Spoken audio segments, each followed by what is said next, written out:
सुनहरी मछली ने अपनी जादुई शक्ति से पेड़ पर एक सुंदर सा घोंसला बना दिया।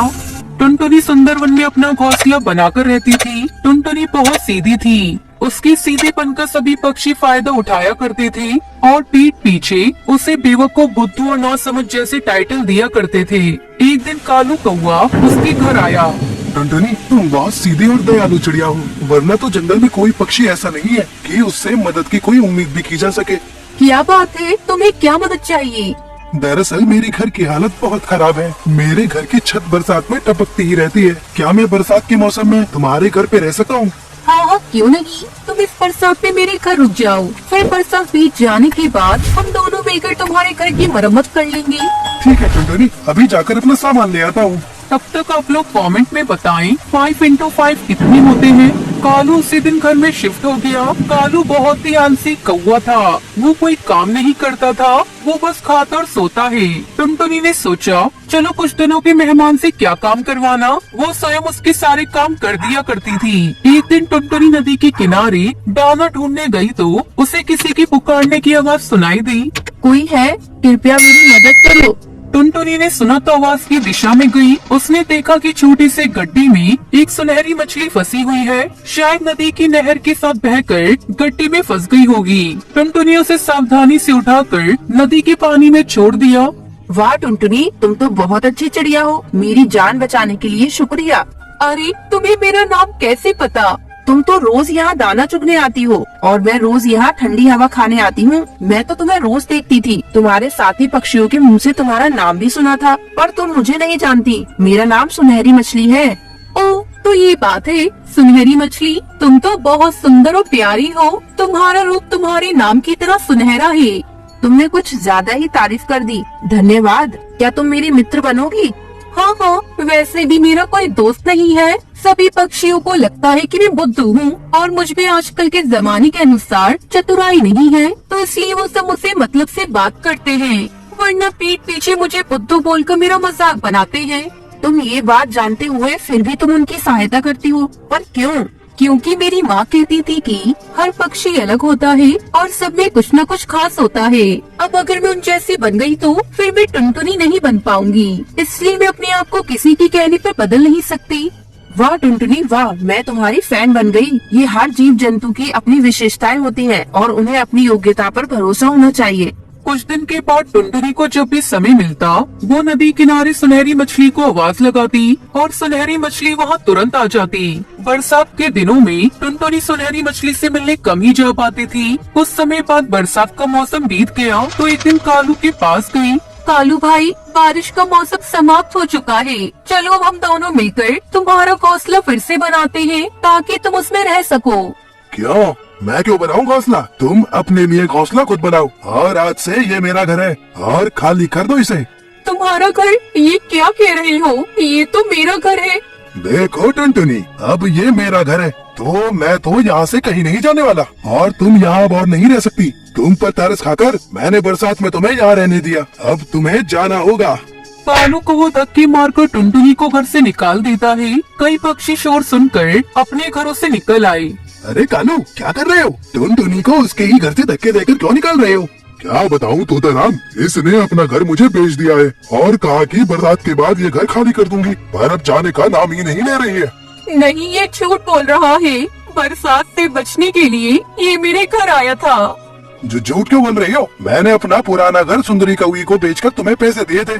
हाँ, मैंने कालू से उसका घर बरसात के पहले ही खरीद लिया था। टुनटुनी, तुमसे ऐसी उम्मीद नहीं थी। जब तुमने घर के पैसे ले लिए हैं, तो तुम्हें घर खाली कर देना चाहिए। बेचारी रोती हुई नदी किनारे पहुंची। उसने सुनहरी मछली को आवाज भी नहीं दी, बस वहीं बैठकर रोने लगी। उसकी रोने की आवाज सुनकर सुनहरी मछली खुद बाहर आई। क्या हुआ? तुम रो क्यों रही हो?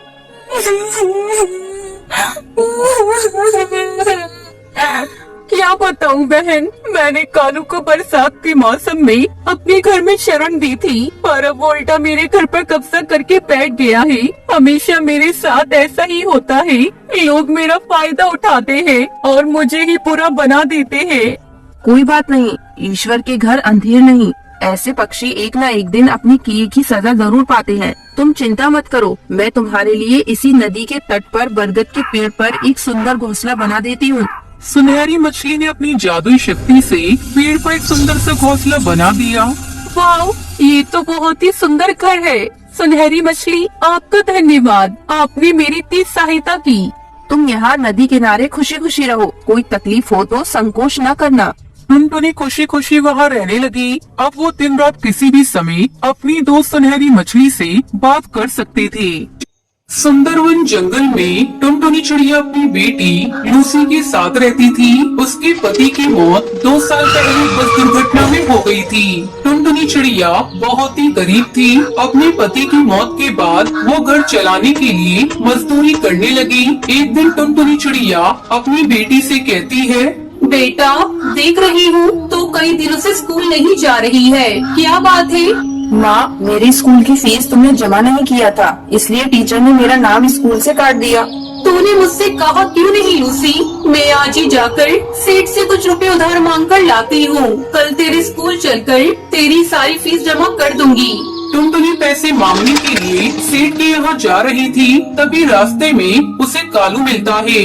क्यों नहीं टुनटुनी, कहाँ जा रही है? कितनी बार तुझसे कहा है तू मुझसे शादी कर ले, पर तू मानती नहीं। तुझे पता है ना मैं तुझसे कितना प्यार करता हूँ, पर तूने मेरा प्यार ठुकरा कर उस कमबख्त बंटी से शादी कर ली। अब तो वो भी नहीं रहा, अब भी समय, तू मुझसे शादी कर ले। मैं तुझको रानी बना कर रखूंगा। रानी, मेरा इतना बड़ा घर है, बस एक घर वाली की कमी है। ये क्या बदतमीजी है कालू, तू हर बार मेरा रास्ता क्यों रोक लेता है? टुनटुनी रानी, तुम इतना क्यों भड़क रही हो? गुस्से में तुम्हारा चेहरा बहुत प्यारा लग रहा है। तुझे शायरी बहुत सूझ रही है। अगर तू मेरे सामने से नहीं हटा तो मैं तेरा वो हाल करूंगी कि तू आईने में अपना चेहरा देखना भूल जाएगा। काकी, ओ काकी, इधर तो आना। ये देखो, ये कालू मेरे साथ छेड़खानी कर रहा है।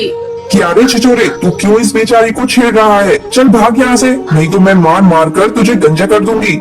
काकी, तुम हमारे बीच में मत आओ, चुपचाप अपने रास्ते जाओ, नहीं तो अच्छा नहीं होगा। रुक, मैं अभी तुझे बताती हूँ। तभी कुछ और पक्षी वहाँ आ जाते हैं। बढ़ती हुई भीड़ को देखकर कालू वहाँ से भाग जाता है।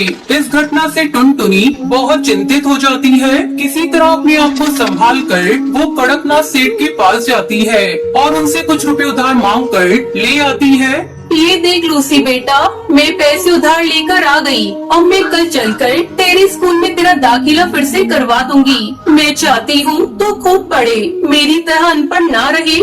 माँ, वो सब तो ठीक है, लेकिन तुम इतनी उदास क्यों दिखाई दे रही हो? सेठ ने कुछ कहा है क्या? नहीं बेटा, ऐसी कोई बात नहीं, तू ज्यादा मत सोच। अगले दिन टुनटुनी अपनी बेटी लूसी के साथ उसके स्कूल जाती है और उसकी सारी फीस जमा कर देती है। जब वो वापस घर लौट कर आती है तो देखती है उसका घर पूरी तरह से टूट चुका था। ये क्या हो गया? हमारा घर कैसे टूट गया? ना आंधी आई ना तूफान, फिर ये सब कैसे हो गया? मुझे तो लगता है बेटा ये काम उस कालू का है। कल जब मैं पैसे लेने सेठ के यहाँ जा रही थी तब उसकी मुझसे लड़ाई हुई थी। अब हम लोग यहाँ नहीं रहेंगे, चल जल्दी यहाँ से कहीं और चलते हैं। लेकिन हम लोग कहाँ जाएंगे माँ? बेटा, हम लोग इतनी दूर जाएंगे जहाँ इस कालू का साया भी नहीं मिलेगा। फिर दोनों अपने घर को छोड़कर दूसरे जंगल में चली जाती हैं और एक सुरक्षित जगह की तलाश करने लगती हैं। अचानक उसे एक जगह पर पुरानी कुछ बोतल दिखाई देती है। तभी टुनटुनी चिड़िया लूसी से कहती है, बेटा लूसी, ये बोतल, यहाँ कितनी सारी बोतल हैं। अब हम इनसे नया घर बनाएंगे। इस तरह दोनों माँ बेटी मिलकर बोतल को इकट्ठा करती है और उन्हीं बोतल से सुंदर सा घर बनाती है। माँ, ये घर तो हमारे पुराने लकड़ी के घर से भी ज्यादा सुंदर और मजबूत है। बेटा, ये घर हमें तेज बारिश और ठंड से भी बचाएगा। चल बेटा, अब खाने की तलाश में जा रही हूँ। टुनटुनी चिड़िया खाने की तलाश में चली जाती है। तभी तेज बारिश शुरू हो जाती है। टुनटुनी चिड़िया एक पेड़ की डाली पर बैठ जाती है। मेरी बेटी ठीक तो होगी ना?